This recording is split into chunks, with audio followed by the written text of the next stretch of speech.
Bonjour mes amis, bienvenue .NET API review. Is I even right in French? I don't know. Words just come in. Uh, and I don't speak French. We have like 5 issues today. This is like a busy meeting for October. Um, yeah. Um Brain just spaced out. So, allow collections, expressions for other collections. 108457 IMO, which is 108457 IMO, because clearly this is all about repeating things. Oh, did I? Yeah, anyway, um, so I was recently playing a lot with .NET 9, and so I use collection expressions pretty much everywhere I can, because my philosophy is always I overuse a language feature to find out when it works for me and when it doesn't.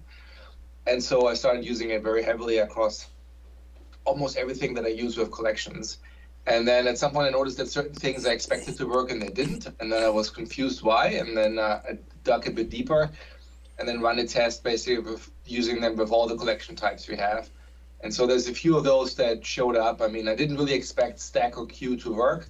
However, immutable queue and immutable stack do work, which seems a bit inconsistent. And then linked list, yeah, for the 6 people using it, it's probably great if that would just work as well. And then I set and I would only set kind of makes sense given that we have support for both immutable sets as well as the mutable versions of it. So it seems like the interface should also just work. Um, and so my proposal is just based on how I understand how we make that work, but I'm not married to any of those. It's just a way to make it work. So to remind everybody how it roughly works, when you use an interface, so you can't really have APIs on the interfaces to make them work, so it's done via an attribute. But that works for anything else as well. You can also use them on regular types. And for all the other types, we have kind of non-generic versions already. And so it's easier to put effectively a create method on it that the compiler then recognizes. For those, we don't have a natural place to put them. So I just put them on collections extensions and then have the actual types just point to it. Steven suggested that for I set and I read-only set, it might make more sense for the compiler to special case it because that's what they do for all the other interfaces. And we can kind of say I set and I read-only set are in the same bucket as the other core collection interfaces because they live in corelib. They're widely used, whatever your metric is.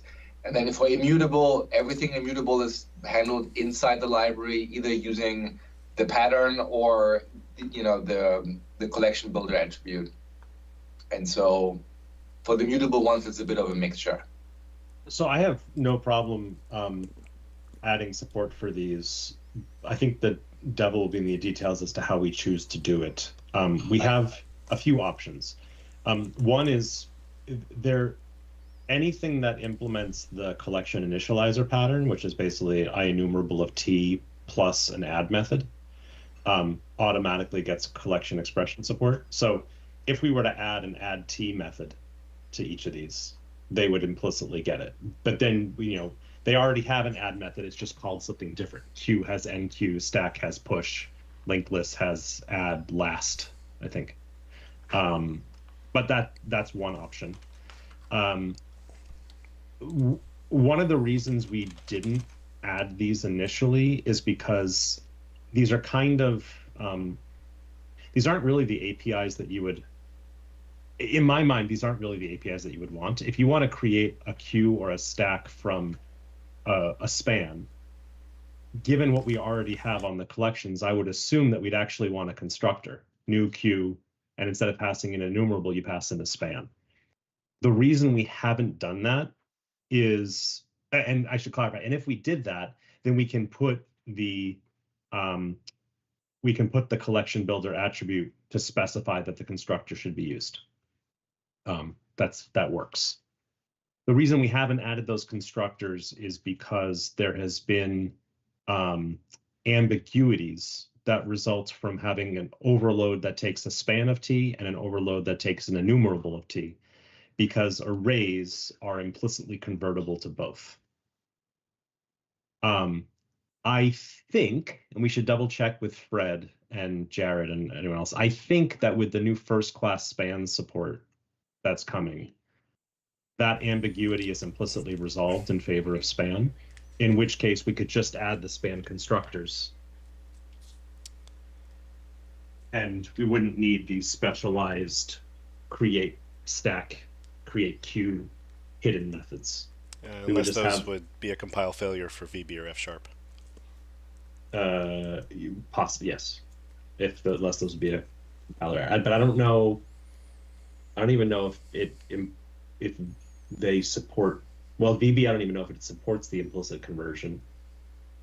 We'd have to check that. But yeah, so that would be my F# already special cases span, because yeah, you're right. They don't generally support implicit conversions. I think they added some support for special casing those, which is more or less what C# is doing now. So we should look into that because it feels unfortunate to have these APIs that are, we're explicitly hiding and we don't really want people to use, but yeah, when ideally we would probably support people. Yeah, it'd be nice to be able to create a stack from a span.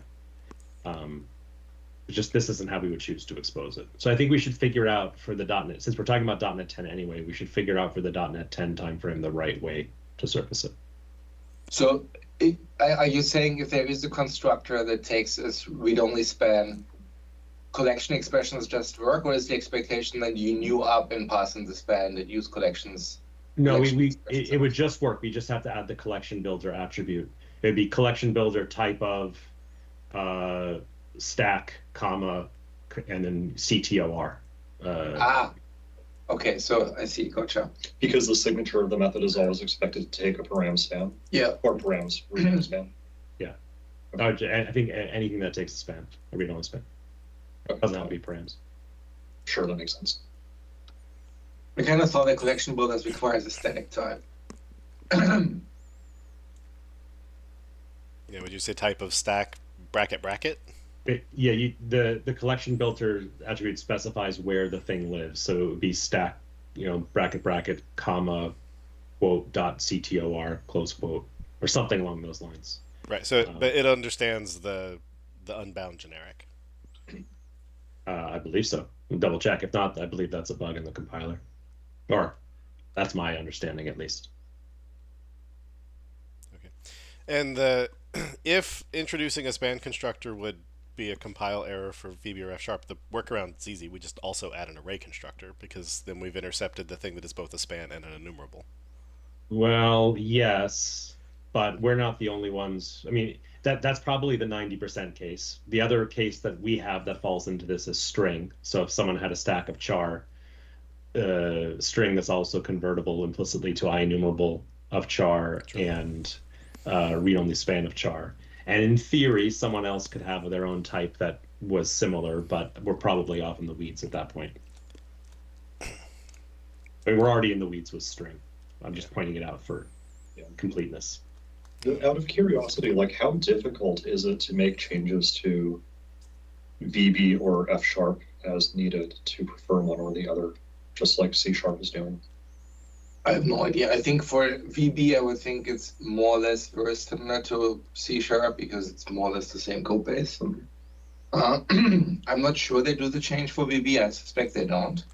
And then for F#, it's completely separate code base. And I think my understanding for F# is because they don't support implicit conversions or user-defined implicit conversions, they only have effectively hard-coded implicit conversion support in the language. Mm-hmm. They already did some work to support spans, but that has been a while ago. I don't know what that looks like. So we should probably just sync with those teams then and see if they might be willing to consider this. Because we don't want this to hamper API evolution going forward, right? Right, but my understanding is the problem is that you have a language where both are implicit convertible. Which one do you prefer, right? Which wouldn't be an F# problem, I suppose. Because either pass in one type or the other type. And with VB, I don't know. I mean, my guess is working with spans in VB is going to be painful because there's going to be some amount of support is there, and then at some point you just have this steep fall off where nothing works the way you want. Mhm. So I'm not sure how much that matters, given that VB doesn't have collection expressions, right? That would be the only place where you would use spans implicitly. I mean, so far the bar has been for VB. They're going to fix it if they want to do feature work for C#, and that results in downsides for VB. They'd rather fix VB than to not do the feature in C#, right? But by default, they don't want to add features to it. So I don't think cost is the problem there.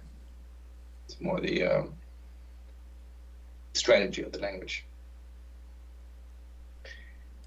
Yeah, I have to say, I don't feel super strongly. It just struck me as inconsistent that we did pretty much all the mutable ones and then only some of the mutable ones.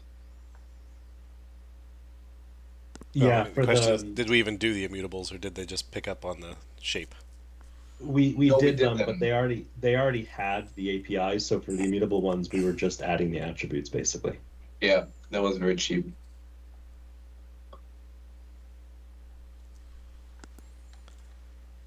We didn't have the APIs, so we didn't. And the right way to add it, at least in my mind, we couldn't do yet, so we punted. Yeah.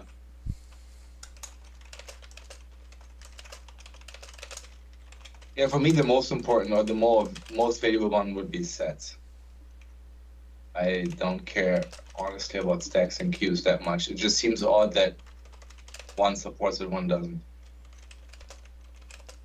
I mostly thought it because, yeah, I found it odd, so I wanted to have a discussion about it.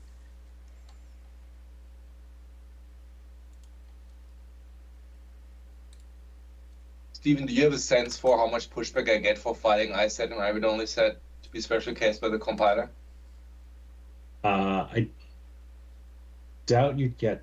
Well, I know we've talked about it. Cyrus might even have an issue open it for it somewhere. I think we'd logically agreed, I think, if I remember correctly, that the compiler doing it was the quote right answer, and then it was just a question of resourcing.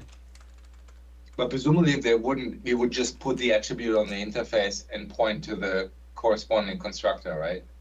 I think we would need a dedicated method that returned the interface. I think it. Oh, really?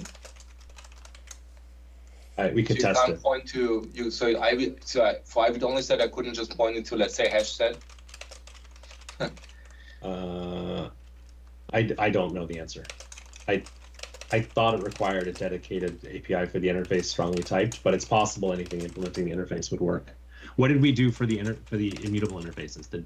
I think we just point to the. I'm pretty sure we just point to the static factories on the concrete types. Okay, in that case, it would just work. Yeah, that's what I was thinking. I mean, it just means we have to make a decision, right? Similar to the immutable ones, we have to decide which implementation you're getting. Okay, yeah, you're right. For a immutable set, we point to the concrete immutable hash set.create. So we would just do the same thing once we had the other methods. But we don't have for hash set of t, we rely on the fact that it implements IEnumerable of t and has an add method. So we don't actually have a method right now that's the sets could delegate to. Oh, I see. That's probably why. Oh, gotcha. Okay. Moreover, right now the compiler special cases, when it generates the backing store for IEnumerable and iRead-only list and iRead-only collection, it actually generates something that is truly read-only. It doesn't just create a list of T and cast it as an iRead-only. So my guess is, for consistency, there'd be a desire for iRead-only set to be similar. They do the same, I think, for IEnumerable. They generate basically an array that is not an array. Yeah, any of the things that are logically read-only, they generate code to kind of guarantee the read-onliness. Interesting. But yeah, I have to say I prefer that. And just sad that we don't have public types with that. I mean, we could always, if we wanted to implement it, we would just add an API that returned a read-only set of T, which we now have. I guess that's true. I mean, I think the answer here is we should do this with this in quotes and just figure out for .NET 10 what the best shape would be given all the language interactions.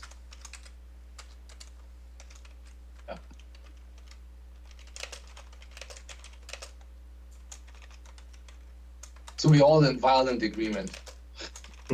We just don't know what it looks like. My ideal is we add a span constructor to the 3 types. It doesn't break anything. We add the relevant builder extensions to map to them, and the compiler implements iSet and iRead-only set. Yeah, that makes sense. Great. And then presumably, would you prefer the iRead-only set to be implemented as a read-only thing? Personally, I'd prefer if none of the read-only ones were implemented to be read-only, because it adds overhead that, for the most part, people don't benefit from. But I understand the reason for it. Gotcha. So you'll be okay if iRead-only set just returns you a hash set? Yeah. But I understand the reasoning. Someone, and it's 6 of one, half dozen of another.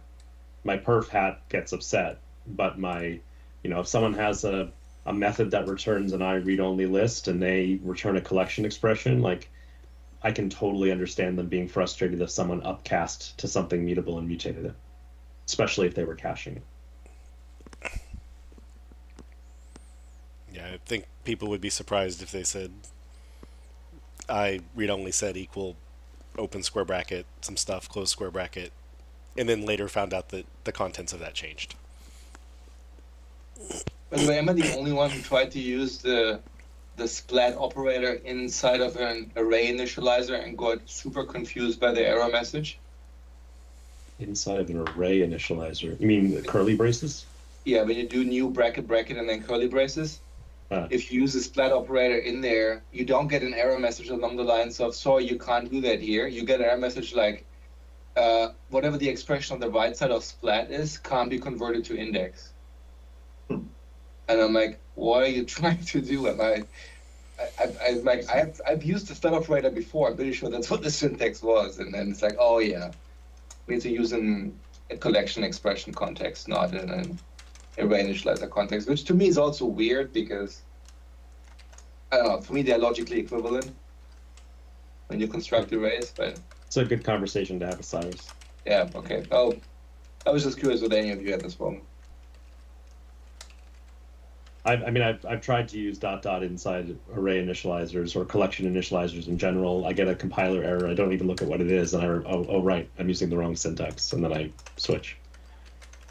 Yeah, I was just like, I just didn't understand the error message. I'm like, I don't know what you're trying to tell me here.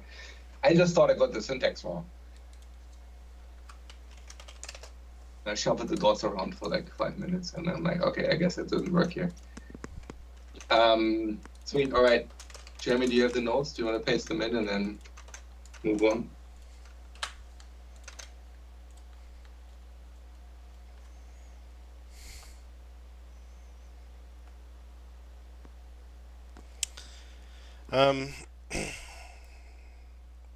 We'd rather have the constructors. We need to figure out what the cost of that is.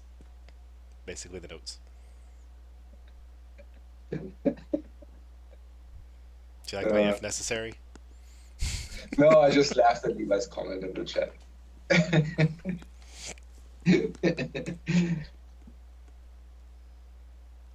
Alright, so I'm going to call this one needs work.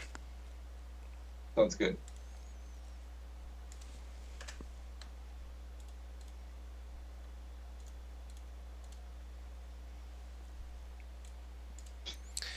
Alright. Expose a setting disallowing duplicate JSON properties. 108.521. Yeah, guess I can speak to that. So this came up after feedback we received from Jeff Richter, who was basically saying that currently SDJ has last write wins behavior when handling duplicate properties in the context of object deserialization. This is known to have security ramifications. So we should at some point consider exposing a setting that kind of does the secure thing and throws an exception if the payload contains a duplicate property, essentially. So what this proposes is we expose a new enum that you can configure globally in your JSO and corresponding JSON source generation options attribute. And perhaps one thing worth mentioning is maybe let's stop here and see if there's any questions about the proposal as it stands. Basically, the idea here is that we expose two modalities for allowing duplicates, and then a final modality that just errors out if a duplicate is detected. Why do we want first write wins at all? Just because we can? That's a good question. We don't need it, for what we're trying to achieve here. But I figured that as opposed to exposing a Boolean, which we would be calling disallow duplicate properties, by naming the default last write wins, we kind of make it explicit as to what the default behavior is. Now, the first write wins, I don't think we need to implement it right away, but from my perspective, if I wanted to be tolerating JSON payloads that do contain duplicate properties, I would probably err towards that behavior, because the obvious benefit is that you serialize each dupe only once and then skip all subsequent occurrences. And especially in the context where we're supporting arbitrarily large JSON payloads, it might make sense to just do that and not kind of having to pay the price of deserializing something only to have it being overwritten in if a duplicate occurs. You could also make an argument that first write wins is compatible with Newton's soft JSON link, which is a first write wins, as opposed to the rest of Newton's soft JSON, which is last write wins. It's weird, and as far as I'm aware, no one expects that behavior. But it is something, if you did care about compatibility with some, somewhat moderately used system, it is something to keep in mind. So why is first write wins and link specific? I mean, I don't even know what that means in context of link. Because link to me is your query, the DOM. So the reason for this, let me back up and give some overall context. There have been, over the past few years, a series of CVEs assigned against a bunch of different things, like not just Microsoft, but a bunch of companies, that's against what's called desynced deserialization. And what that is you have two different components within a system, where one component, they're both looking at the exact same payload, but both components interpret the payload differently. Your front end might have a first write wins policy, and your back end might have a last write wins policy. Right. So if your front end is responsible for authorization, and it says, yep, everything's good, forwards the payload to the back end now does something unexpected, because they simply had different interpretations of it. And what Microsoft's policy is nowadays is if there's a deserializer that sees ambiguity in the payload, the deserializer must fail. Like, that is now an STL requirement as of like a year or so ago. Obviously, we have existing code. So the question is, like, what do we do with our existing code in the face of new requirements?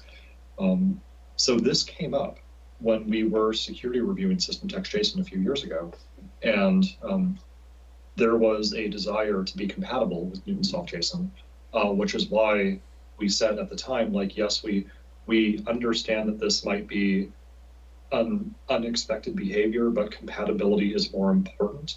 And we're just going to document that this is a behavior and tell people, like, if this is not what you want, like, do something else instead, right? So I realize that's kind of a word salad, but that's kind of the context behind all of this. So first write wins, I don't see a lot of use for it either internally or externally, but there are some systems that might need it for compatibility. So that's what I was asking. Like, what in when you say link, that's basically Newtonsoft's DOM, right? Right. Yeah, I mean, imagine a get property that takes a string for each property on this node. If property name equals property, return the value. That's going to be first. That's going to give you the first specified instance, not the last one. Yeah, and Newtonsoft is kind of unique in this regard in that the normal Newtonsoft deserialize method uses the last value of the property as the winner, whereas if you use their JSON link APIs instead, it returns the first value as the winner. So if we need compatibility with both systems, I'm not arguing we do, but if we do, that would be an excuse to have a tri-state enum. Right, because assuming Again, what first wins? Yeah. This like yeah, the JSON read-only DOM that I wrote probably is represented as first write wins, or it's rather first occurrence wins because it doesn't understand writes. But if you ask for a property by name, it's going to walk through the list and find one and tell you what it found.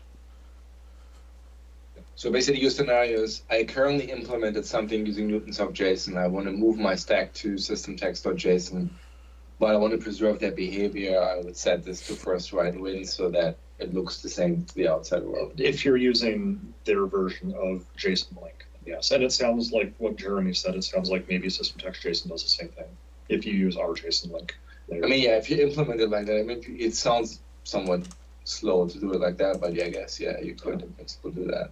That said, I'm pretty sure Newtonsoft doesn't expose to first write wins enum value, and as far as I'm aware, no one's really complained. Yeah. Right.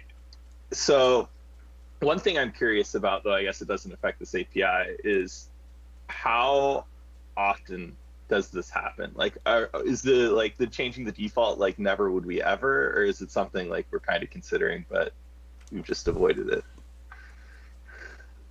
How often, when you say this, you mean changing the default or having to... Yeah. Okay, yeah. So same kind of question, but or both questions. Having duplicate properties occurs often enough that compatibility won over just always block it when we did the security review for V1 of this API. Yeah. I mean, I would imagine, like, there's enough cases where people handcraft JSON payloads, right? And it's debatable whether they intentionally write the value more than once, or whether it's just a bug because that's how they happen to write it. It happens a lot in config. Yeah, I hate breaking changes. I do wonder though, yeah, I mean, obviously you made the change in V1. It sounds though that like if we were to do V1 over again and it wouldn't break people who relied on this behavior, would we choose error? Because like it does seem like take hand-rolled config sometimes, right? Like most of the time there's a duplicate value. It's an accident. Like especially if it's like, some sort of like, config file for my app, I would actually rather know most of the time during development. Like obviously I don't want to be broken in .NET 10 when I upgrade my app if it was working, but you see my point. Like it hurts debuggability. And if you don't have explicitly the flip side of this is having this property enabled by default increases the attack surface in a way that you might not be expecting. So you might only ever anticipate well-formed JSON payloads that never have duplicate properties in them because you have a web API and you're accepting them from random clients. And so us setting this property to be disable duplicates by default should not impact your web API. And if anything, it now means that you handle ambiguities better because you simply reject ambiguous payloads. My understanding so you're saying error is better. Error should be changed to be the default. Well, the problem is like this is a very scenario specific thing, right? Like if you're reading trusted payloads, generally config, stuff like that, like you don't really care what the value of this property is. And in fact, you might want to allow duplicates because it makes setting things like config easier. But if you're reading stuff from arbitrary clients, you probably want disabled. Same reason that we disable things like comments by default. Because clients should never be sending that to you. Right, and like so that's a good point. Like as far as defaults, right? Like you disable comments by default, which I think is a great default. Like for the purposes of reading app settings got config, like I made the change to to use the system text JSON option to allow them, right? Because in that scenario, like it makes sense. But yeah, so I would never be against the option to like allow duplicate payloads. I do think it's common enough to have the option. I was just wondering if we changed the default, but maybe that's not the venue. As far as the first right wins, like normally I'd be like, no one asked for it and you ain't gonna need it. But I did read Eric's comment about it being kind of self-documenting about like what the default behavior is, that it's currently like, the fact that we name it like makes it way more obvious what the default behavior is. And I think that by itself probably makes it worth it. I would, if we're choosing defaults though, like I would say let's try switching it to air. I mean, so we had this discussion last release cycle around other settings. I think we are generally open to changing the defaults. I mean, at the end of the day, like, it's a major change, a major version bump. We do make breaking changes, right? The problem with breaking changes is always the degree to which it's impactful, right? So if we find in practice that 99% of people don't run into this issue and the remaining 1% is happy that we have their back and throw because they didn't expect it anyways, change the default is probably going to fly, right? If we find that, oh my God, most people that use this API are no longer, blowing up because their config file happened to have it in there and everybody is now complaining that the app is crashing on startup, that might be a harder thing to sell. So what I would suggest is we would do it early in .NET 10, preview 1 and see what happens. And if we find it to be too impactful, we can turn it back off again. But there's another item that I think Andy probably cares about and that Eric has also filed, which is how do we model different default sets for the JSON serializer? So maybe that's a better venue to discuss that. But it sounds like we're all in agreement that the change here is good. Whether we need first right wins is debatable. We could choose to omit it and add it later if we really wanted to. Is that where we are at? Yeah, I think we should add the enum so that we could add it in the future should it come up as a requirement. Yes. Yeah, I mean, sorry, I was having connectivity issues, so I missed some part of the conversation. But was it being debated that we want to make error the default behavior? I think that might be breaking for many users. If you've already done this conversation, we can move on. I was advocating it, and like, yes, I was indicating like we know it would break some people, but the question is like whether it's worth it. And I would say normally I'm the one who's like more staunchly against breaking changes, but I mean there was decent security arguments I think for error being the better default too, and I think like debuggability arguments for like new applications. Obviously, anyone who's broken upgrading to .NET 10 will probably be upset. But I would personally oppose making this a default. Like ideally, this should have been the default, but we've made many other changes that we decided to make opt-in that should have been the defaults, but we didn't make them precisely because they would end up breaking users. And the problem with SDJ, it's part of the shared framework. So by introducing breaking changes in that, you're kind of blocking migration to newer versions of the runtime. So I think we need to be very careful about. I agree with you on that one, but do you think a lot of people are going to run into this issue? Do you think it's that impactful of a breaking change? I think so. I think so. Like I think that there is a non-trivial amount of customers that currently rely on being able to handle duplicate payloads. I would wonder if the majority of those customers would be surprised that they were handling duplicate payloads and might actually fix the upstream. For sure.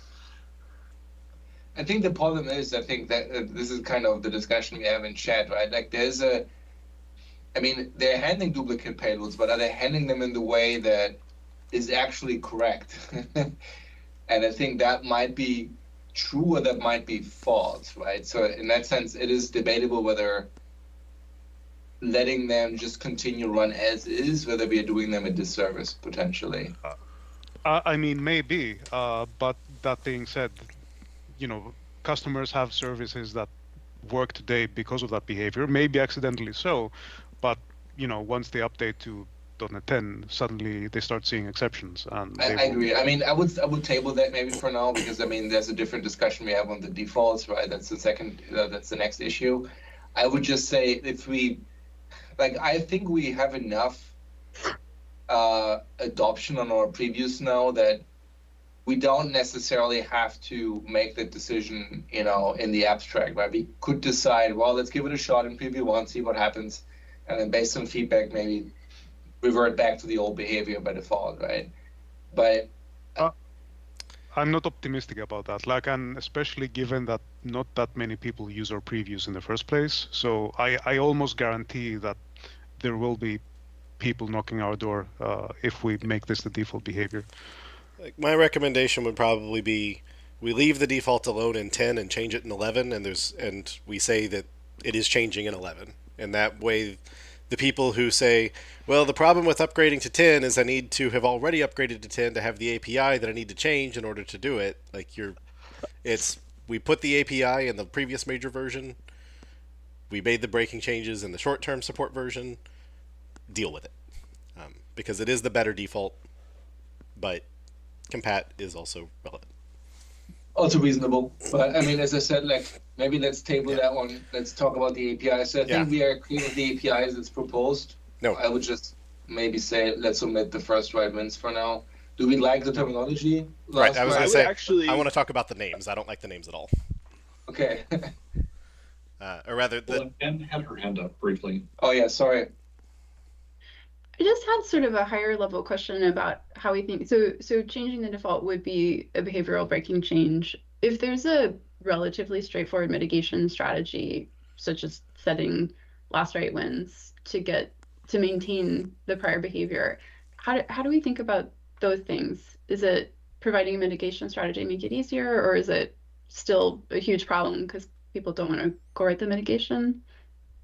I mean, the problem with the mitigation is that it's often not necessarily easy to discover from the theta point, right? Like, basically, we blow up at runtime, say we found duplicate entry. I mean, maybe the exception message can point you to something actionable, but even then, the problem, I think, is that, depending on where in the layer this appears, right? You might have multiple services. They all may be in different libraries, right? They all may have their own JSON options because, well, that's also the level at which we do caching. So it's probably not a one-line change. You probably have to change that one line in multiple places. So that might be the thing that makes it challenging. And then especially when you combine it with what Jeremy was saying, I mean, imagine you're targeting some older framework, right? You may not have the API. I mean, yes, this thing is available as a package. You could in principle upgrade. But it's like, you know where I'm going. Like, it might not be a one-line change, right? It might be, you have to really think about it to actually understand what parts of the system you have to change.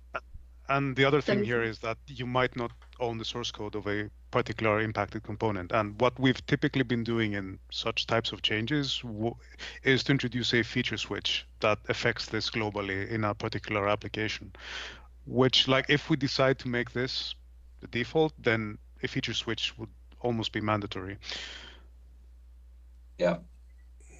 And that would allow letting someone else configure the behavior of a component that they don't own the source for the feature switch. Yep, cool. Well, it's more like you have a global override, right? So it affects everybody, not just the component. Yeah, cool. And it Awesome. gives you kind of what Jeremy wants, right? Like, because it gives you like an API in .NET 10 to, like, I don't know, get the old behavior. Like, it basically wouldn't block upgrading even if you don't own the code, right? Because it would just strictly get you the old behavior if you set such a feature switch for the entire application. Yeah. Cool, thanks. So then names, Jeremy, what's wrong with the names? Well, in particular, first write wins implies that it actually writes multiple times. Yeah. And that should have been first entry wins, to be honest. So it's more the first entry wins, first occurrence wins, first specified value versus last specified value. Technically, last specified value does break down into, is it going to call the setter multiple times, or is it going to only understand this is the last instance of this property name. This is the only time it's going to call it. So the last right wins actually clarifies that one, but first right wins suggests there's a second right, which isn't actually true.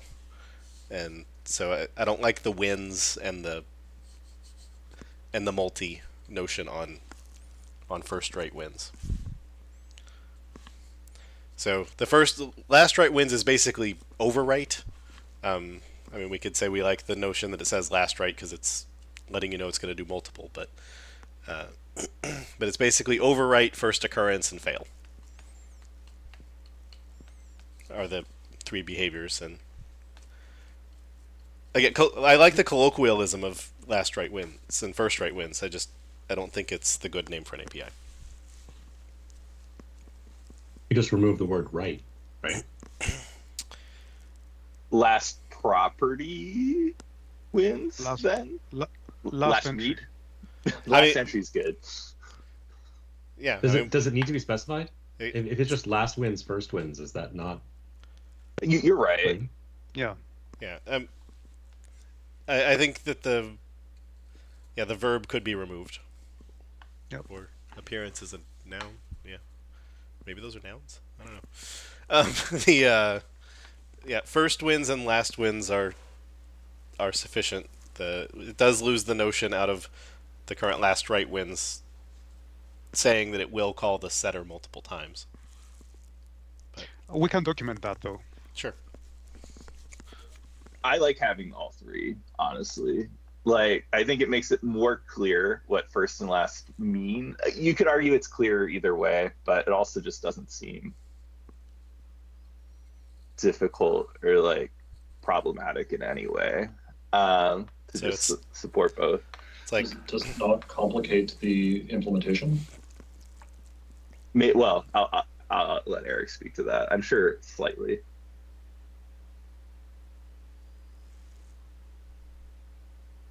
Because I'm just spitballing here, right? Like Jeremy, you were talking about a JSON link type thing, right? If I'm saying please give me the value for property foo, does this mean that you need to enumerate the entire collection just to see if foo occurs multiple times? if you're doing last right, yeah. Does that mean that every single property lookup is now an O of N operation? I mean, it means every single property lookup is now roughly the same cost instead of it shorter if your property was in the front. Yeah. But that's if we added this on JSON element, like to allow JSON element .get property comma duplicate property handling. Right now it is. I looked. It does what I would expect. It walks through all of the property nodes and looks. Are you this value? If yes, return it. So wouldn't we want the JSON document parser to do that validation? Like to basically completely exclude the possibility of admitting JSON document / JSON element instances that admit duplicate properties? Yeah, I mean that would put it at the building cost, which is probably the better. Oh yeah, I think the unspoken part here is that this validation adds overhead, just so you know, and if we made this the default, it would impact our tech empower benchmarks. Well, it actually shouldn't, because last right wins and error should cost the exact same when deserializing, right? You still need to be tech empower bit of. Yes. Well, you need to know that you've seen it before. So error needs to track names that it's already seen. Yeah, but the tech empower is for serializing specifically. So yes, the cost would be the same on deserializing. The cost would be more expensive on serializing. Other way around. No. Serializing would never write a duplicate, so it doesn't care. Deserializing is when you are reading everything and asking, is this bad? But you're building a dictionary. No, you're not building a dictionary. You're writing straight to object properties. You're not doing intermediate. Yep. Okay. Why would the serializer do anything? So we already do this for required property validation, and we do this with a bit array. So that needs to be allocated per object being deserialized. I mean, if you're doing code gen, you could always keep a bitmap of properties that you've deserialized. Yeah. Like that would make it 001. Right, like it's more work, but it's a constant factor, like you said. Yeah. Yeah. I mean, it's literally an if check and a bit shift. Right. No. But JSON's fast. But yeah, I think in some of those benchmarks we still saturate the network. Yeah.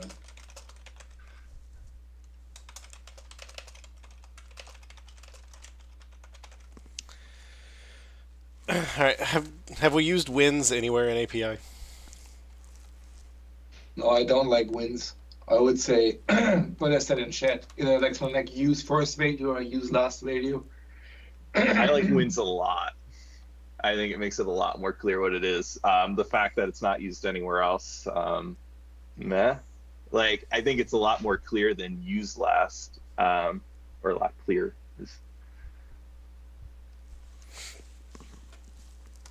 I think there's also a connotation implying that this has override behavior, whereas use first, use last sort of implies choice, which isn't exactly what the current behavior is. Maybe that's just me. I don't know. I mean, it is a choice, right? I mean, you just realize it. But yeah.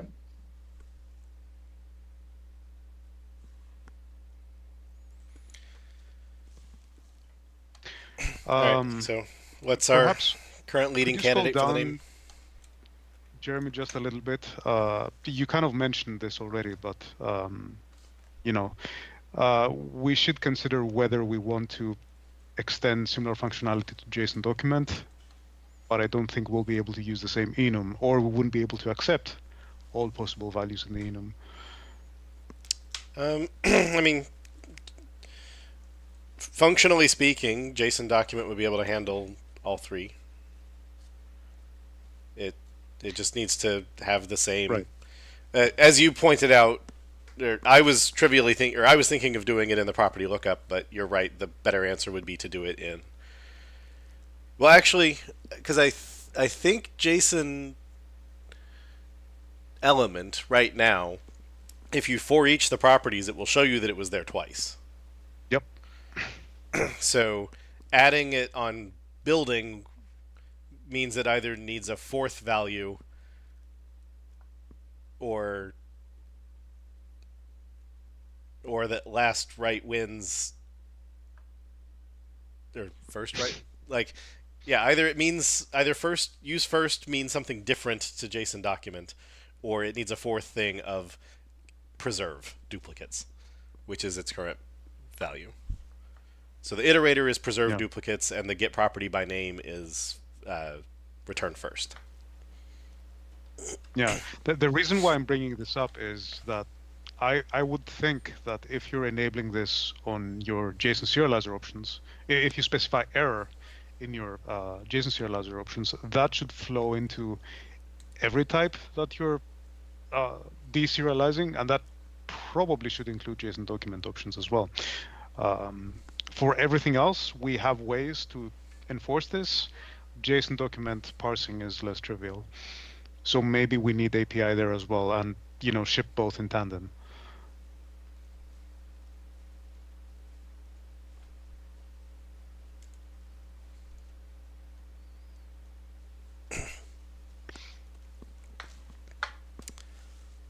Okay, so I think we're still currently on the enum. I mean, Jeff Richter put in the comments that he personally doesn't like the premise of an enum or ever supporting first right wins. He contends that this should just be a Boolean called disallow, which transfers nice to kind of every component across the stack. What I don't like about it, and which you pointed out in the comments, I know I've already read, is that it makes it less clear what it means to allow duplicates. I mean, obviously it would be in the doc comments, hopefully. And it is less flexible if people needed compatibility with their JSON.NET link stuff, I guess. That is less convincing to me. Honestly, I just think the enum with last wins, first wins is, if nothing else, very clear. And I know we brought up it not being used elsewhere in the framework, but I think this kind of behavior of serializers and deserializers handling duplicates comes up in a few places, and like maybe we should just use this terminology. Wins. The fact that it's not overloaded is kind of nice. So maybe a weird question. Is there anything about this enum name that would cause a developer to assume that a property setter only gets called once during deserialization? Oh, if it's like last right one? Like if I have a payload that says foo 42, foo 84, could the foo the foo property will obviously get set twice on the object, right? But is there anything in the name of the enum that would make the developer think like, oh, foo's only going to get set once and only with the value 84? I think it's possible that one might assume that. And the nice thing about having an enum is that you can very clearly document each of the enum values to explicitly state what is going to happen. Yeah, we'll be kicked out. So we don't have the room. Yeah, we only had the room till 11. I see. We'll switch rooms. Yeah, the other room was longer. Okay. All right, see you later. Bye-bye. I don't know if people saw it when I put it on screen, but apparently we have used wins, and not to mean window information, whatever. System data objects has a refresh mode, client wins, and store wins. So that was just the top hit for wins.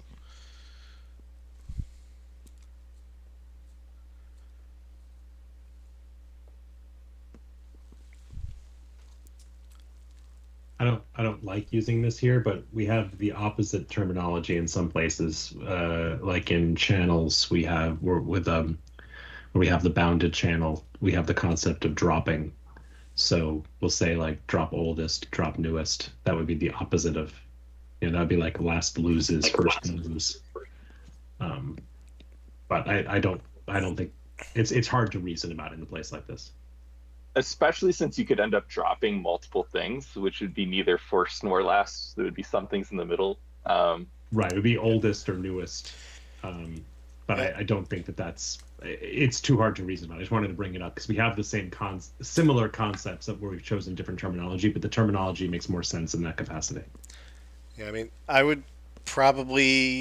think my proposal would be use last and use first. That's reasonable.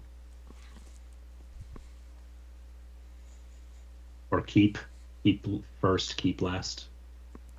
Yeah. Keep, I think we use in other places. I do like that. Yeah, if you missed while you were transitioning rooms, we have used the suffix wins. Oh, okay. I was surprised, which is why I shared it. But yeah, so use first, use last, keep last, or last wins, first wins. Yeah, I think they're all fine. I prefer wins, but like can't go wrong. I think they're all fairly understandable.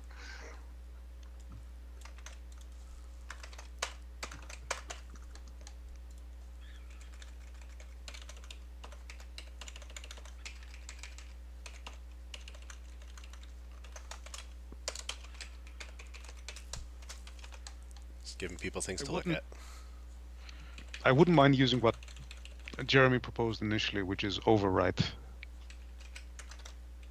It's also like a more concise description of what it's actually doing. And then the second case could be keep first.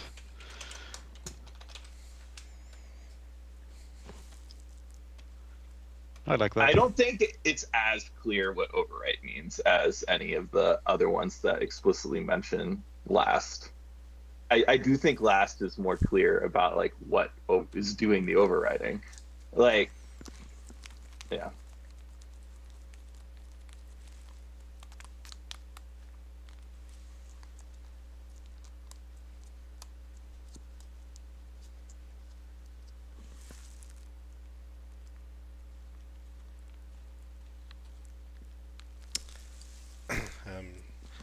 Chad asks, does overwrite mean that the setter is invoked for each occurrence? My understanding, and Eric, please correct me, is that is the current behavior. Is it doesn't That's know that it's exactly- called it. It just calls Yep. it sees a call to the set because the property was specified. Yep. Yeah, I would be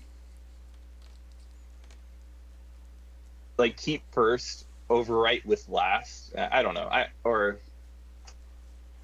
I mean, the problem with first and last is you are also implying a scan order, but probably most people would assume you're scanning from the beginning to the end. Because well, that hard to is do what's in a stack. happening, right?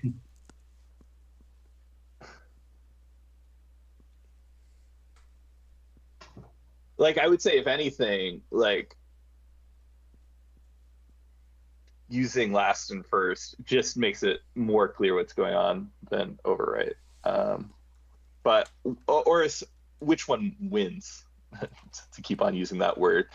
One benefit I see of overwrite, though, is it indicates that the setter is being called multiple times, unlike the other one if we have both.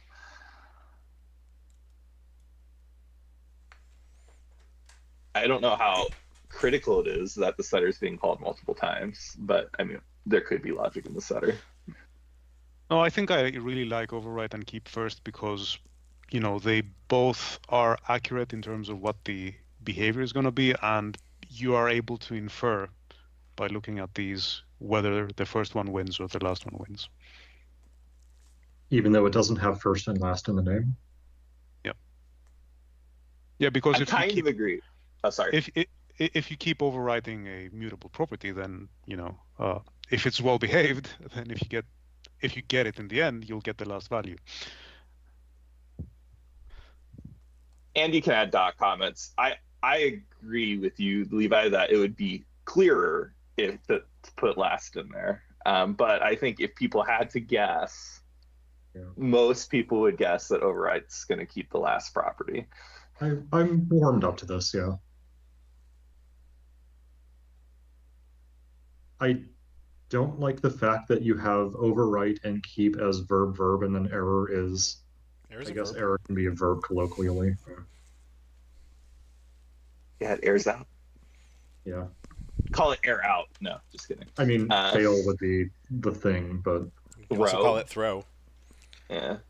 Are there isn't versions of the serialize in VB? Does it matter if it's part of a property? I assume it can still be valid after a dot.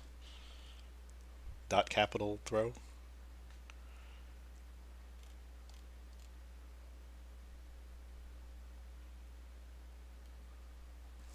I mean, error is fine. It's just one of those things. I think there is precedent in using error in STJ. Wiktionary says it's a verb. So that computer people are bad people and have turned it into a verb. No, not just computer people. We can err on the side of caution. Is that spelled differently? That's err, which is it's definition no 3, you're OR. using it as ERR. Yeah. Yep. Okay, fair enough. Is do a verb? The Homer Simpson noise? Yep. It's spelled open square bracket, annoyed grunt, close square bracket. It is not a phonetic spelling.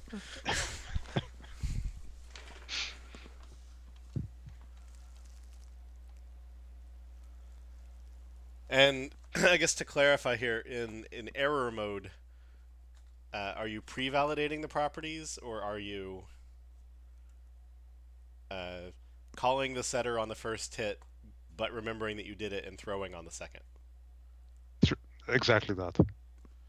Yeah. And that would be fine. That seems more efficient. Because you should always expect half constructed objects? Because mean, you're the not getting- object's never going to be returned to Yeah. you because it's failed. Depends on if it has a finalizer.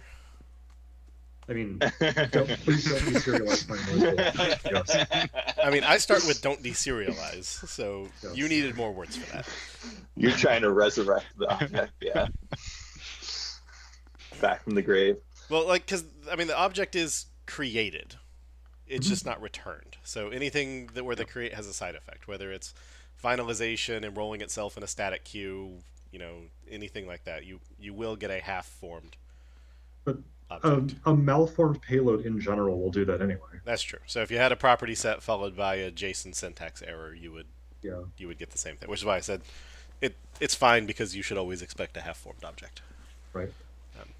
Well, I guess the moral here is don't put finalizers in your DTOs.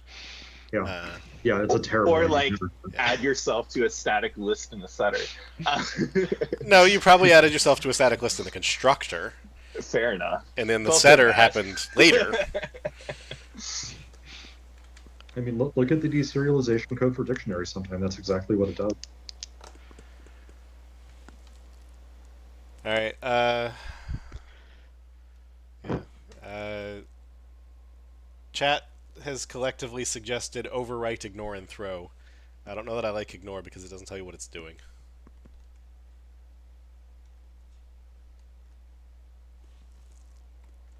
It's not. I mean, you could say the same thing about overwrite. I think ignore is almost as clear or unclear as overwrite is. If I'm overwriting with the last value, I'm ignoring the previous one. Yeah, I don't know. I guess.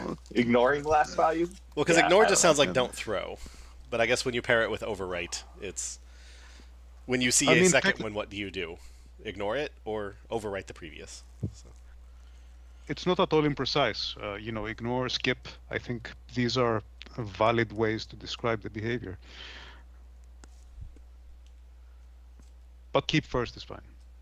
Keep first is a little more descriptive because ignore can be, in some worlds, maybe said as like, I'm going to ignore anything that's ambiguous. I'm going to pretend you never put the property in the first place. Yep. Never call the And setter. it arguably makes overwrite more clear. Yeah. Because it's not scanning backwards and overwriting, because why would you have that and keep first? Yep. All right. But I'm guessing we're not rubber stamping that particular value since we're not implementing it for the moment, right? I mean, we can getting the name approval is this meeting. You Fair. deciding not to implement it is something later. But Jeremy, don't you need it for preserving compat with existing JSON document behavior? When we've settled on this, we can talk about the JSON document impact, which is his sure. addendum. Sure.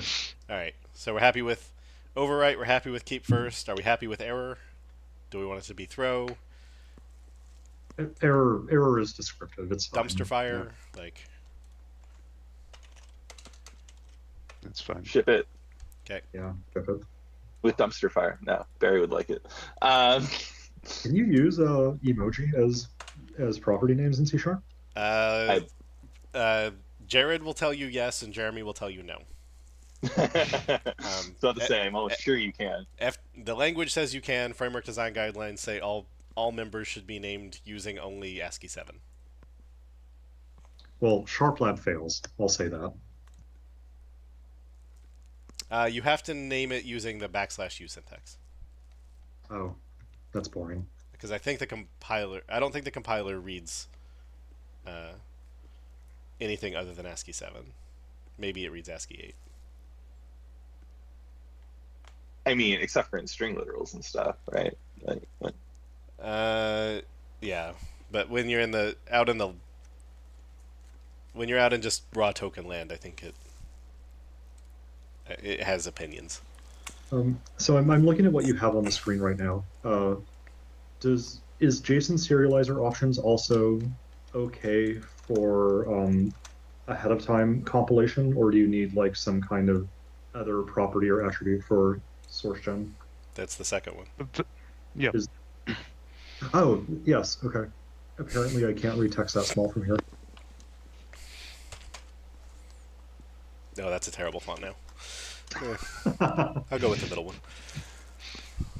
It's weird when fonts don't scale right. Yeah. Okay.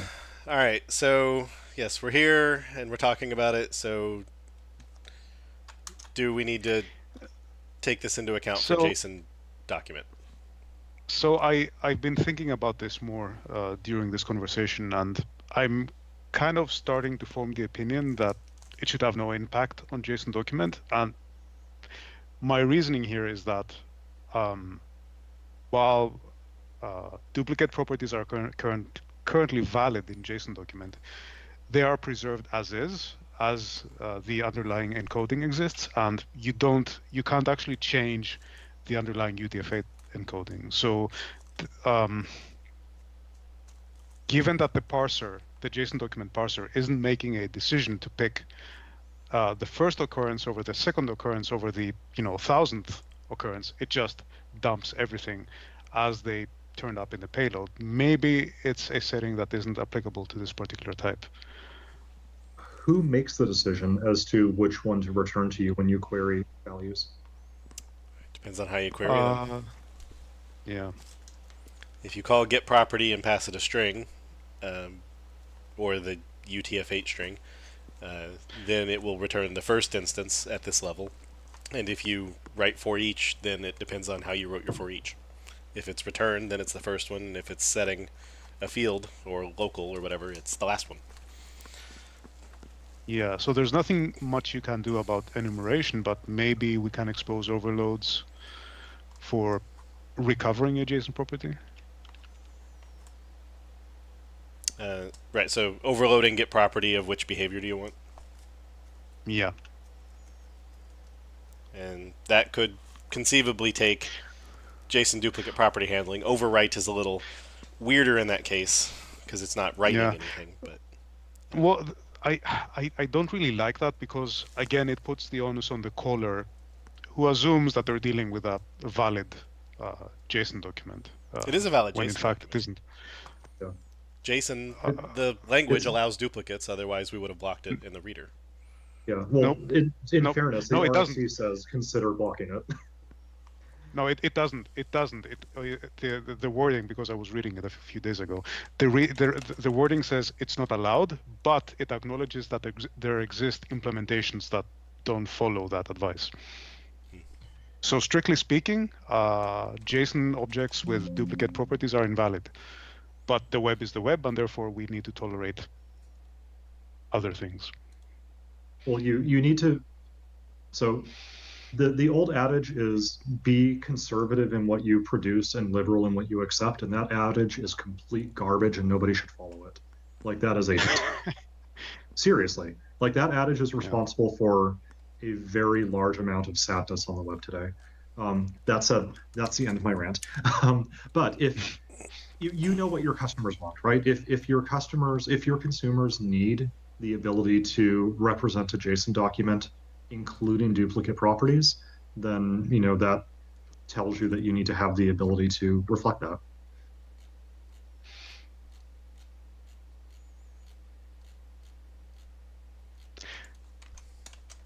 Yeah. Given how JSON document is represented, there's no real option we can honor other than allow everything or fail in the parsing stage. Like these are the only two valid settings that are possible with that type.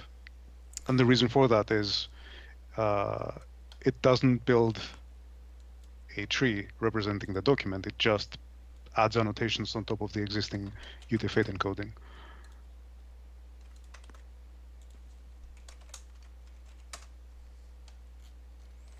So part of this is also like, I guess let's get philosophical, right? When you're doing a review of an API, APIs don't exist in isolation, right? They exist to benefit customers consuming them. And if an API is exposing data in such a way that a customer can't meaningfully consume it in a way that's easy to reason about, then that probably means that the API has a design flaw. And that design flaw will probably lead to behavioral error in the consumer's application. So that said, like, I know that we want to create something that is kind of like a pure representation of JSON, but do our customers benefit from having a pure representation of JSON if we know how they're likely to consume our APIs?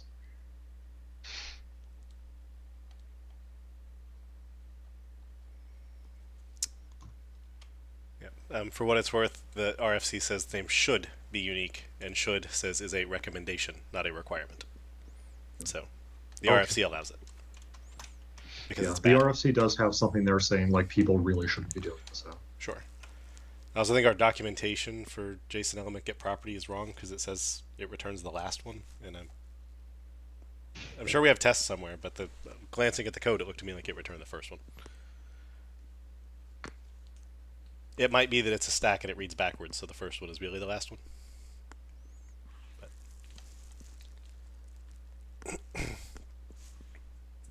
that should be something to follow up on. Yeah, so does that mean we want to add the overload on JSON element get property, or do we want to defer that to a future thing? I think we need to make that decision today because, it would be deciding what the behavior of the global enum would be and how that would flow into JSON document parsing, wouldn't it? I don't think you want it on get element though, because now you're saying that every single caller needs to reason about this, and that seems really burdensome to them. Yeah, Anne asked a question in the chat, like, why is it not an option when you parse the JSON document? Oh, I should say that JSON document options is the thing that you're passing to the parser. So that's kind of... So as proposed, it would be, but it's unclear. Like, does this allow duplicate properties? Means if it sees one, it fails. That would throw. Yeah, I think probably. I feel like against my ideal, we started exposing back the span of what a JSON object maps to. So if at the document parsing level you say you want it to be in the mode of first or last, but then you get the raw value that represents the complex object, it'll still have the duplicates in it because it will. It doesn't. It only understands that it's a span projection over top of things. So it can't. It can skip things in an enumerator, but it can't skip things and get raw value. So for it really makes sense only to be, I never give you back the document, or here's exactly what I saw. The first last opinion then only makes sense on the call to get property by name, which is called get property.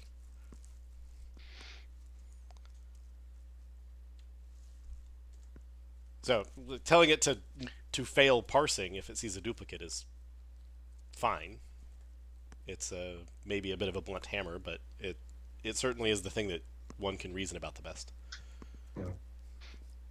And it kind of achieves the goals of what we're trying to achieve with this proposal in the first place. Yeah.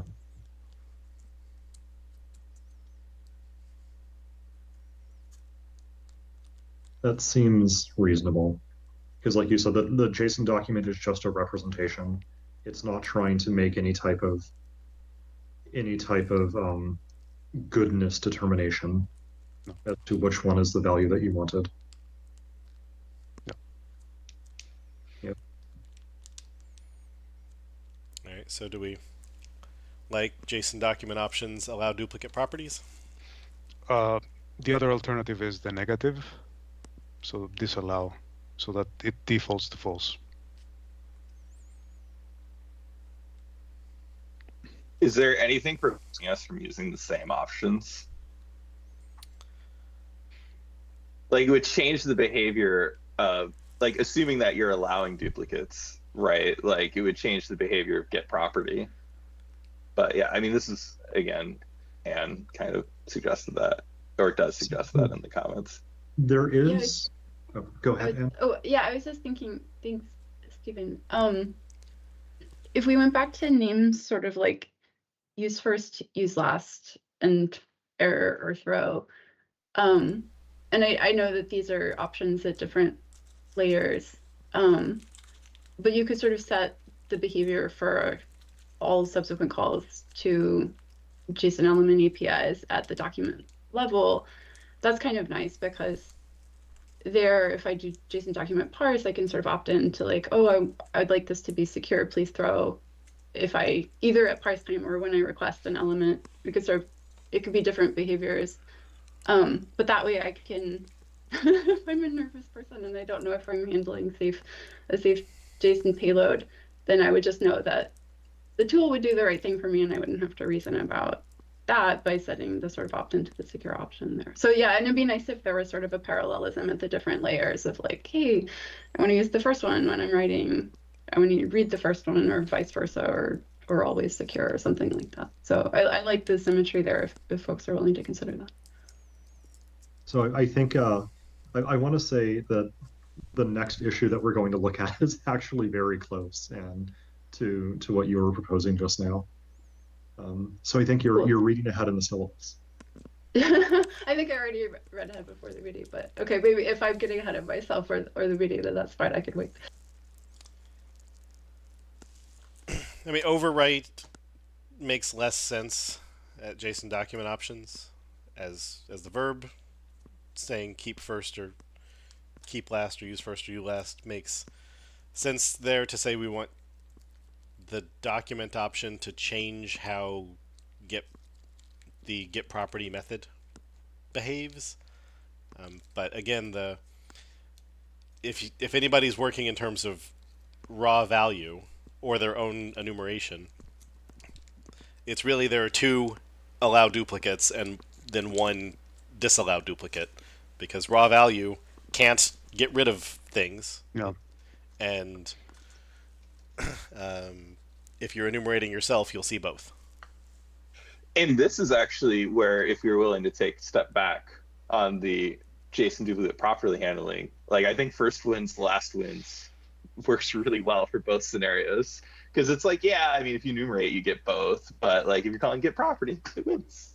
But maybe using the same enum for operations that are subtly different has problems, because dot comments can't be as aligned for that scenario and stuff. You have to talk about like the two places it could be used and the subtle differences. Right. Because overwrite presumably is going to say that the setter is invoked multiple times, but there is no setter invocation when it's a JSON document. Right. If one is Kind of specific to if one is specific to deserialization and the other is specific to serialization, maybe then we name them that way. Because I'm often looking at sort of JSON serializer options APIs, and I understand them once I know how they map to deserialization and serialization, but I scratched my head for a long time before that clicks for me. So all of these are reading only, so deserialize only. There's no impact at all on serialize. oh, interesting, because we're reading even a JSON document. Why do the names sound funny then in that case? Well, because it can't overwrite, because there's nothing to overwrite. It's not writing. That's right. Because exactly. Does it already have it, or does it? Okay, sorry, I got to get my head around this. Yeah. That's why like removing the write verb was like one of the first things we tried to do with the enum, because it's like who's writing to where. I mean, in this case, it's writing to the property setters, but like, yeah. So if JSON document is kind of a span around the payload, and we have the ability to either ignore or preserve comments in the document, does that mean that we're actually punching holes kind of in the span as we're parsing it? If we, assuming we have the get raw value that gives a complex object, it will see the comments if you give it a reader that has comment processing turned on. But it will never show up in the iterator because there's no node type for JSON comment. So you can, if it's an object, you can enumerate its properties, and if it's an array, you can enumerate its elements. But nothing can have a comment because comments aren't real. Right. So if you preserve comments, you'll never be able to get it out of the DOM. But if you were to write the DOM back to a writer, then they would be inserted. Yeah. No. No. No. So only if you get the raw text would it be preserved, indentation and all. But if you're actually trying to serialize a JSON element, it will get reformatted based on whatever configuration you specified on your writer. So comments would be stripped, indentation would be recalibrated, etc. If you call JSON writer dot write raw value of JSON element, give me your raw value. Oh yeah, I yeah, see. yeah. So Because- presumably the Because that's just same going would to apply be then here. Okay. Where I'm at right now is I think the scenario with JSON document and like, you know, direct deserialization into a POCO are similar enough that I think using the same enum is like more good than bad. But I do think overwrite is a bad name in that scenario. I think like use first, use last, or, you know, first wins, last wins makes sense. And like you can still have a note that like, hey, if you're deserializing into a POCO, you know, last wins means that the setter's getting called more than once. But the thing about document is you might have scenarios, maybe, where people actually want to retrieve all the values, right? Well, and that's, I mean, you can have a note, right? Like that for JSON document, it affects get property. Like no matter what we do, like we're not creating something that changes how you enumerate the properties, like assuming you allow it. So, Yeah, I 'cause mean, I think that's just a note you make in the enum, that's doc comments. Well, I It's mean, like, yeah, you can still enumerate it. if you wanted to use the same enum everywhere, then you would probably have first only, last only, everything an error, and everything would fail for JSON reader options. Everything Because doesn't really make sense though, right? Because we also still need to be able to get property. So well, JSON document, it makes sense, right? Because if you want to say like, here are all the properties I found, just I enumerator of, you know, JSON property values. Like, yeah, there could be two things with the same name there. wait, doesn't get property already exist and return one thing, and currently it returns the first thing? But you can enumerate all the properties on an object in the JSON document, right? Right, but this Right. won't change that regardless. I thought Like, you were it's talking assuming about parsing failing if it saw duplicate Right. entries. But what I'm saying is last one's first one. But yes, So error. you broke up. Sorry, say that again. That last wins, first wins won't change the behavior of enumerating, other than the fact that it's not error. Like I agree. Like yes, error. The behavior. Why would I it not don't think change the that's too behavior? crazy. Like, why wouldn't it change the behavior of enumerating? It seems really weird to me if enumerating returns a different value than like get element. I mean, we could do that, right? It's just that we don't want to. I see what you're saying. Like in this, it's an option to get property, right? I think we're option to JSON document.parse. I guess what I'm getting at is like Anne, I think Anne, it was you who said earlier, like if we're doing this at the parse layer, then that means that whenever we return, here's the set of properties that we found, that set that we return to you simply excludes the things that you told us to ignore. And that way it doesn't matter whether you for each, whether you call get element, whatever, it's a consistent view, however you decide to read the data. Well, I mean, the ship sailed on that one. There is an enumerate object. It is documented as if a property is declared multiple times, you'll see both of them, or all of them. And there's get property, where you tell it the name of the property you want, and then that gives you one answer, where the docs say last, the code looks like first, but it could be reading from the end. Yeah, but I don't think the ship has sailed though, right? Because we can't give you a set. considering- We can't make get property return you an array. No, not that. But so you keep all of that behavior the same. But you say like, by the way, if you set this enum value to something like I want to keep only the first, I want to keep only the last, whatever, the entire list of properties that the JSON document contains simply ignores the things that ran afoul of I'm not the first or I'm not the last. Yes. And that way, if you're using a for each manually, it's the same thing. Fair enough. It could leave. Yeah. So it could leave them out of the document table. If Yes, I- like Eric said, you'd be tombstoning properties. Yeah. Yeah, I think what kind of I think we can get creative and clever and do this, but ultimately, I think what makes this not a good idea is that you have an instance method called getRawText that would be returning a very inconsistent view of that document compared to what you would be seeing if, enumerating the properties or resolving a particular property by name. But you're already doing that today because you have you tombstone comments, but get raw text has comments. Right, but from a JSON perspective, you'd be getting something that's semantically different. I mean, comments are semantically different in that they literally corrupt the JSON payload. I guess. To be fair, I think it only supports comments if you give it if you call the JSON document.parse with a ref reader. Like, we don't expose it as it's power API.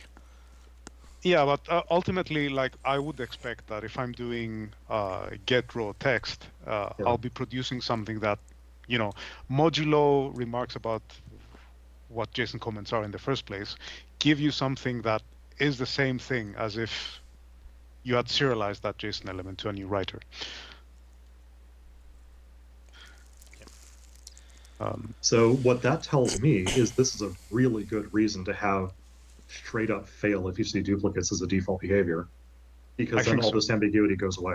Yeah, I think the Boolean nature that's proposed, or that's on the screen, like, that one makes sense. It's tell JSON document.parse throw. Yeah. And when you're building your tree, keep track, throw if you see duplicates, which means this one gets a Boolean and the serializer gets the tri-state. Yeah, that seems reasonable. And then we would just document like, hey, here are the interesting consequences of setting this to allow.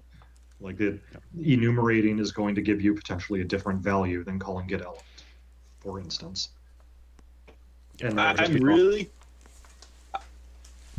really curious if like get property actually gets the last value, because assuming that it does the way that it's documented, I think there's like a strong case for kind of consistency between serializer options and document options, just to make it the same property on both. Because like assuming that the keep first is not the behavior of JSON document, like I don't, and given that no one's asked for that behavior, like why are we going out of our way to provide more options for JSON serializer that no one asked for, when we could be consistent and it would be like easier for people translating code to APIs?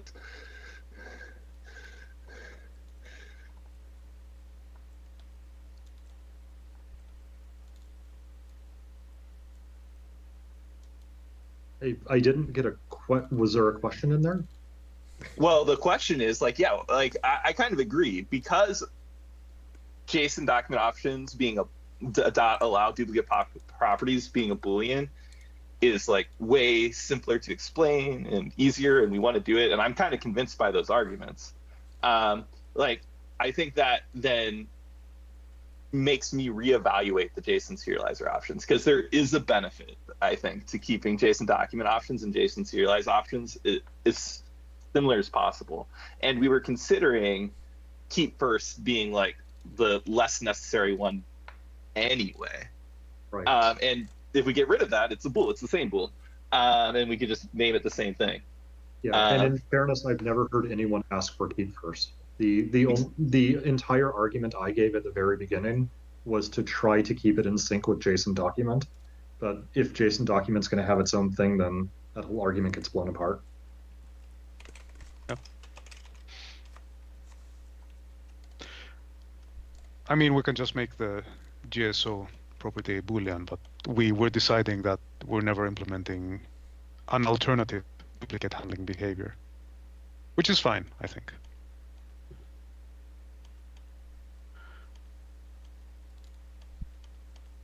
Okay.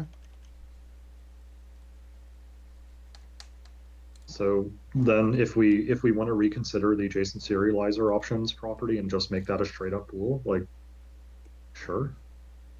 And that puts it in sync with us. I would, if we were to keep this a Boolean property, I would probably recommend allow instead of disallow, just because JSON document options already has an allow property on it and doesn't currently have a disallow property. So at least you have that consistency. Also, I think long term, I want this default to be false, and default being, the default value of the type is also kind of nice. I know we're not like required to do that, but right. I mean, my own thing is I personally, regardless of what the actual value is, I don't like mixing and matching allow and disallow on the same type. That just makes it really hard to reason about. Yeah.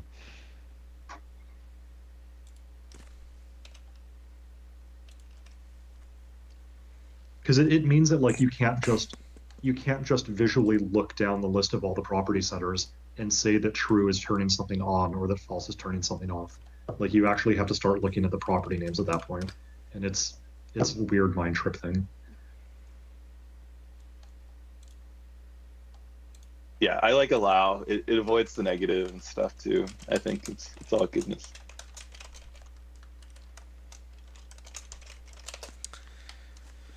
All right, so we're just going Boolean allow duplicate properties on both things, or I guess all three. Yep. A lot of discussion to get to a pretty simple resolution, but yeah, I think so. But now we know why. Yes, it's now recorded for posterity.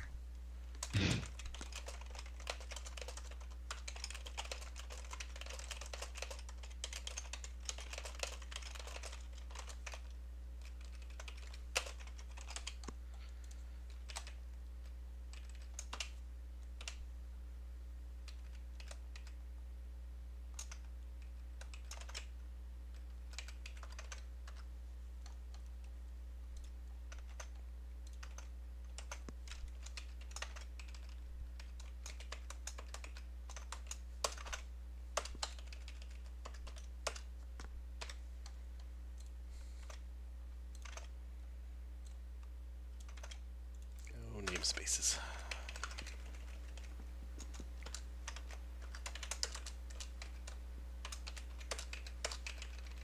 I'm guessing we'd still want to document what the behavior of true is in that property. Like we'd be guaranteeing at this point that it has overwrite or last write win semantics. It's not accidental behavior, it's something that we're guaranteeing.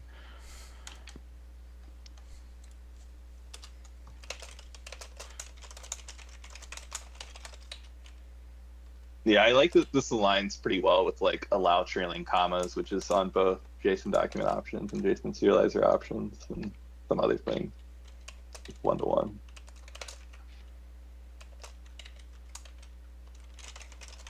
Sure.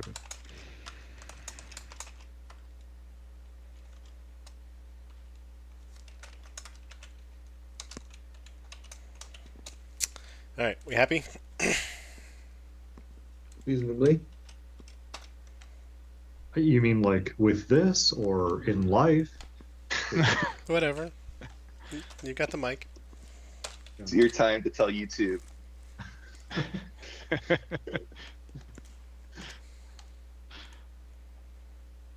We should do more clickbait in this channel. You can get people to watch. See if we can get one of a .NET influencer to do a highlight reel or something. We should have Steve share his opinion on food, just like we were discussing before the stream went live. All about the egg creams. That's all I have to say. Should put that on the thumbnail. All right. Expose a new JSON serializer defaults that is better tailored to Azure. 108.526. Right, so this is directly tied to the previous thing we just reviewed. So again, this is coming from feedback from Jafar that the defaults that we're currently shipping are not fit for purpose. And today we ship a couple of defaults. So general, that's kind of what maps to what you get when you instantiate a default JSON serializer options, but we've also included a web set, which is the default that ASP.NET Core uses, and that both of them were criticized for different reasons. For example, in the web case, it's actually using case-insensitive property binding, which is something that is not considered to be good practice in the context of cloud applications. And then there's a number of other things, like, for example, as you saw before, all configurations tolerate duplicate JSON properties. All configurations also tolerate trailing JSON members that do not bind to any of the properties on the POCO. We exposed a flag that controls this a couple of releases ago, but again, this is opt-in. So you're in the situation now that if you want to be a sort of well-behaved application, there's a lot of knobs that you need to kind of opt into to get kind of the ideal behavior. So this is proposing that we consider extending our JSON serializer default enum to include another setting, the naming of which is to be determined, of course, which does a couple of things. So it uses camel case naming policy by default. It serializes all enums as strings. It disallows trailing properties that do not bind to POCOs. It disallows duplicate properties, so it would turning on that Boolean we just approved. It wouldn't be doing any case-insensitive property binding, and it would also be enabling nullable reference type enforcement and enforcing the requiredness of non-optional constructor parameters. So this is kind of the set that I'm proposing, and we would need to name the value in that enum.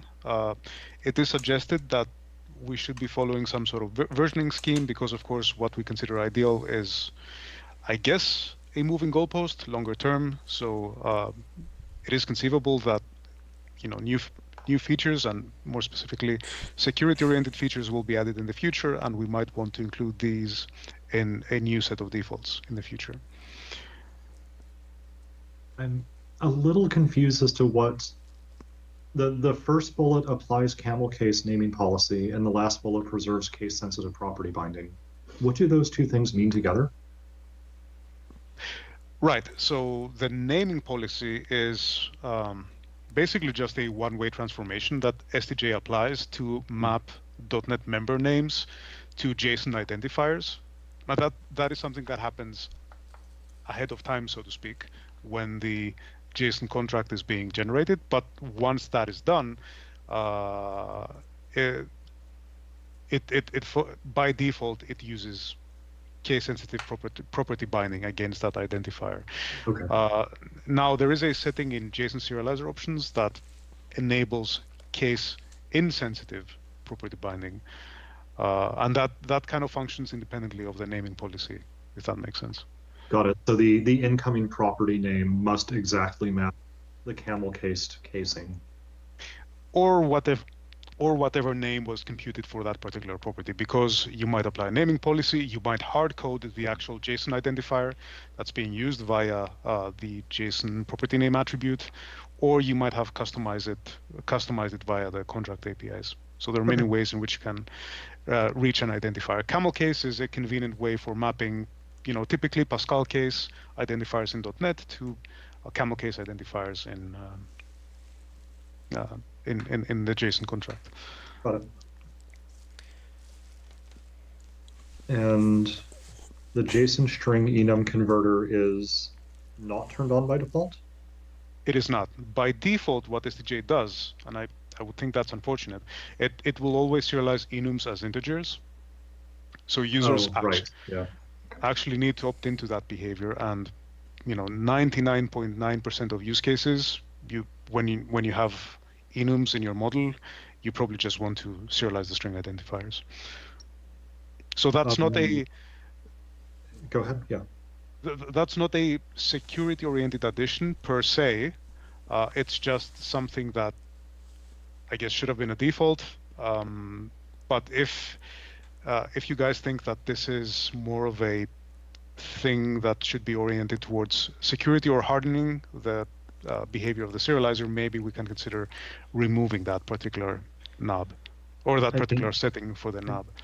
I would, from a security perspective, and this wouldn't be saying STJ is doing the wrong thing. It's just like, what do consumers expect when they use it, right? It looks like the behavior of JSON string enum converter is that you also allow on deserialization people to specify the integer value, not just the the name, right? So like, I could specify -1 like in my incoming payload, and it would get turned into whatever the value of -1 is for that enum. Do consumers expect that people aren't able to specify invalid value? Invalid in very generous air quotes, right? I don't know. That's kind of up to you. But I think it's, from my perspective, I think it's unfortunate that we have that behavior. But it's not in scope for this particular proposal. Like, that would require configuring the converter specifically. I believe there's a flag that controls aspects of that for the moment, but it doesn't fully control it.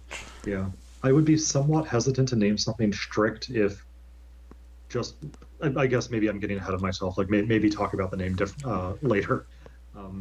But is the idea here in order to reduce the amount of opportunities for people to get unexpected data into the app? Is that what the scenario is here? Pretty much. So would people being able to specify an enum value of -1 result in unexpected data getting into the app? Yes. So maybe regardless of whatever we call this, maybe we would also want to pair it with allow integer values false on this. Yeah. I think that's a good idea. Yep, my comments about the first two properties, or the first two traits that are being proposed here, is they have nothing to do with strictness. They're a domain assumption. So I would just say, if we're saying this is what people want in web, then we have general, we have web, and then this should be web strict. It's web with some stricture applied. It's not strict JSON. It's opinionated JSON. Yeah. For what it's worth, the camel case conversion part, that's inherited from web. So I guess that was the motivation for including it in the list in the first place. But assuming we are strictly looking this with our security glasses, I don't think it's necessary. But I think we might need to make a call whether we want to call this, I don't know, JSON serializer defaults.hardened or JSON serializer defaults dot what the team currently thinks are a nice set of defaults. Well, assuming that general is Pascal case and web is camel case, then the fact that you're going down the camel case route, to me, seems that I would put web in the name somewhere. Exactly, because I think that's the most significant in general in web right now. So if there's a new variation that's more like web than like general, because the main difference camel case, then I would put web in the name. It also takes a departure from some of the things that web opts into, like most specifically the case insensitive property binding. Yeah, which is why web strict, I think, so far sounds like the best name to me, because a web. And then the notion that we'll rev it sounds reasonable, so I don't know if it's web strict 2024. That gives you an automatic naming set. It gets bigger every time we feel like we need to adjust it. The _v in is also works, though apparently someone in chat immediately read that as VI and wondered what strict 6 meant. So Web 2.0.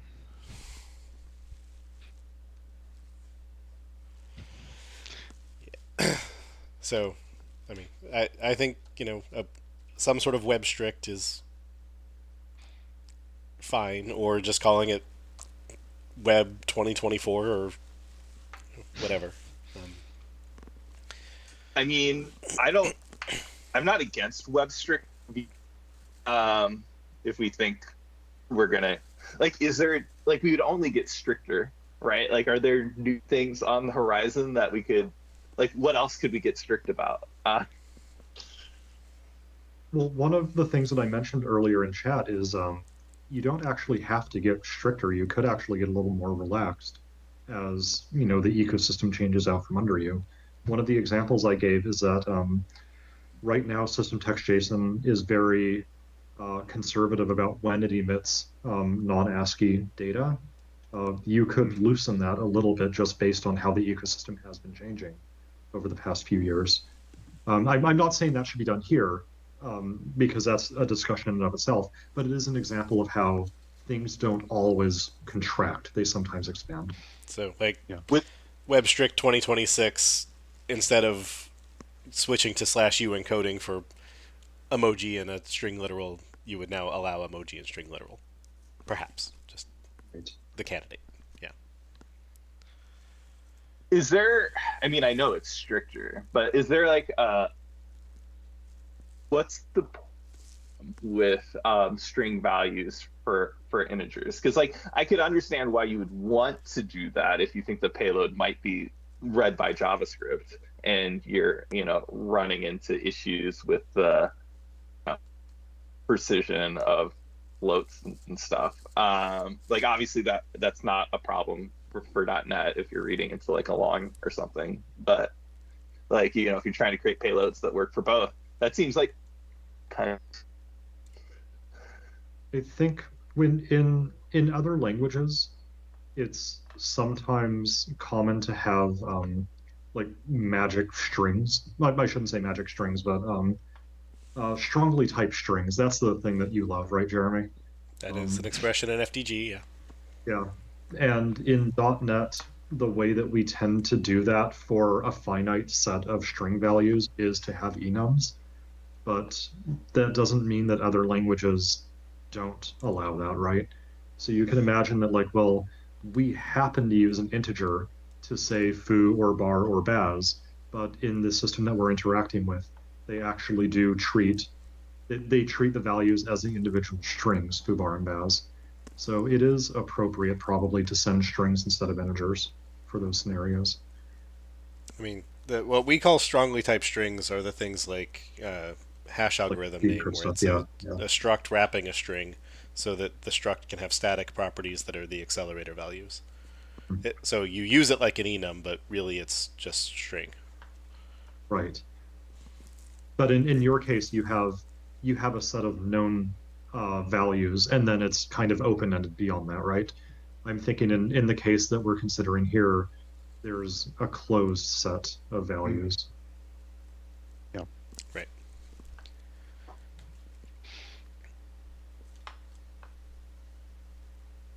I mean, with enums, it's always when somebody makes the breaking change and changes the number associated with a word, which thing did you want your document to do? Yeah. And the answer is both and neither, because any compiled DLLs, they don't save your enum name, they save your enum number, and so I think we picked number because that's the matching what the compiler does. I mean, if you imagine that a JSON document is almost analogous to source code, then having the string is better than the number because that means that it adapts to whatever the current application. Yeah, but if it's closer to a DLL, then you want the number. Yeah. So we are basically at time. Do we want to hammer out a name on this or bump this to next week? I think we can bump this. It doesn't seem like we're close to finding a good name at this point. The piece of feedback I would give, aside from hammering out the name, is whether you want the string enum converter to also disallow integers or undefined integers or whatever you need to do there, right? Yeah. No, I agree. Does it currently allow integers? Oh, sorry. Yes, it does. Yeah. Yeah. By default, it does. Which is unfortunate. No, if you use, sorry, by default it does. But if you, by default with the string enum converter, it will still allow. Yeah. You need to opt out of the allow integer values boolean. Yeah. There's a parameter on the attribute that allows you to specify that. I would also consider allowing strings for integral types. So, tab. That is the default already. Oh, No, No, it is for Uh, web. I don't think it is for general.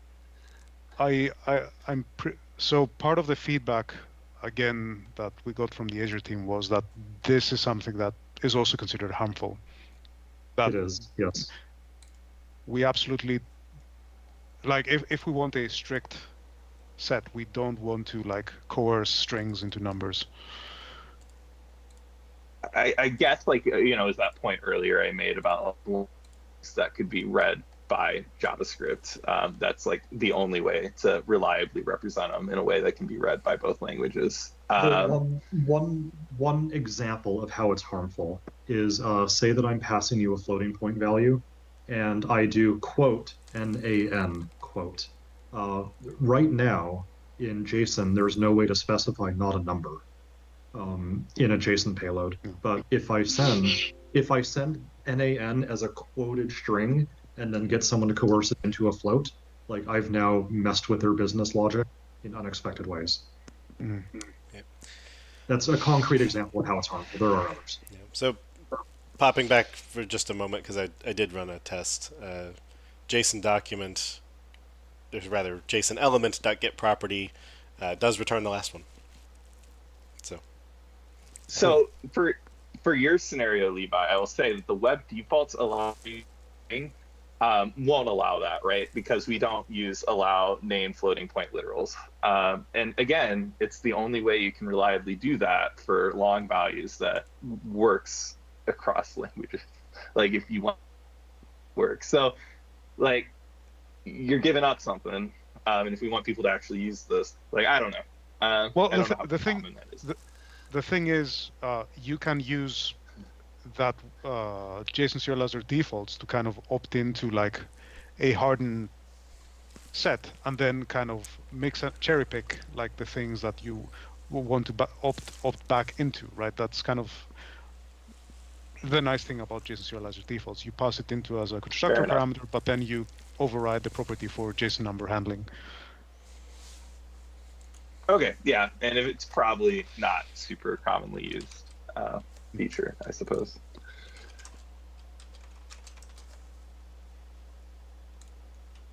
Are we done then? If we're not coming up with a name, ship it. Web strict. We got it right the first time.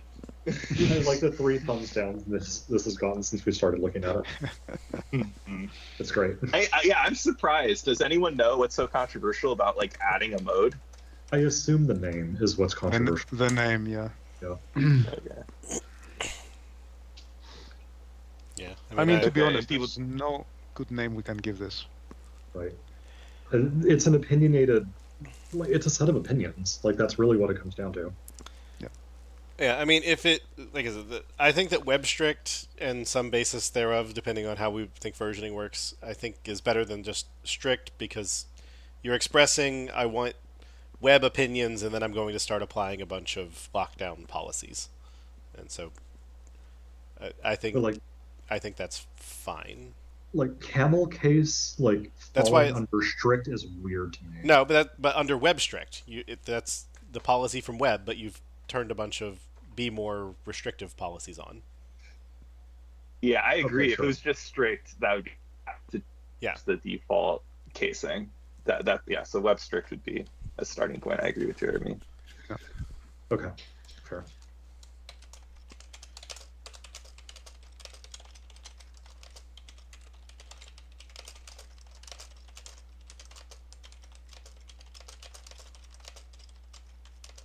Would we consider changing those in the future? That would be very breaking.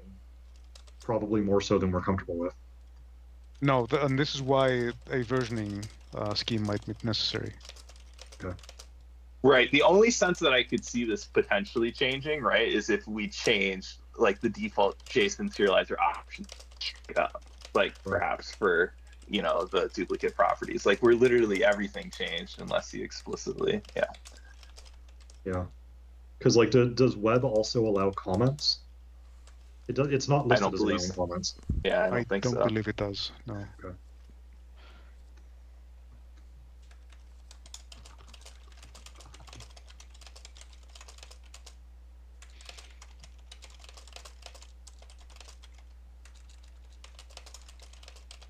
Yeah, the biggest way that web is currently unstrict, I would say, is the case insensitivity. And then, of course, the fact that it allows duplicates like everything does at the moment. And I suppose the string handling of numbers of integral type. But yeah. We're still. Are we re-reviewing this next week? It depends on whether or not your market back is ready for review. Okay, fair enough.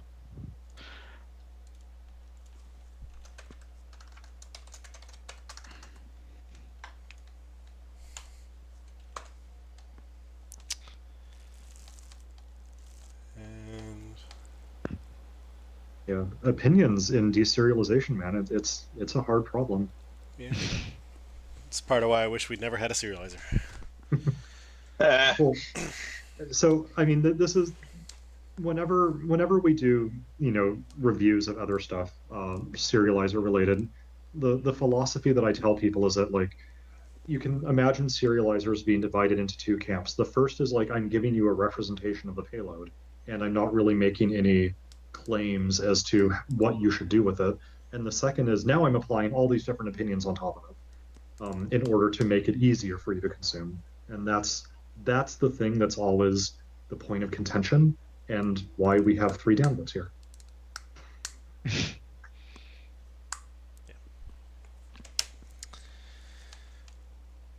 Alrighty. Are we late start next week? What is next week? Apparently the meeting that Yeah, there's often a team conflicts meeting. with the first hour of this meeting is now moved to an hour earlier, so I have to wake up earlier. You mean European people making me wake up. You're an early bird. Not since the pandemic. Oh, one of us. I went from waking up at 6:30 to beat traffic to waking up at 9:30 to make 10 o'clock meetings. So Fair enough. changed going to bed from 10 to about 2:30. So yeah, I'm a night owl by habit.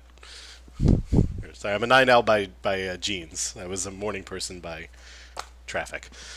Okay. All right.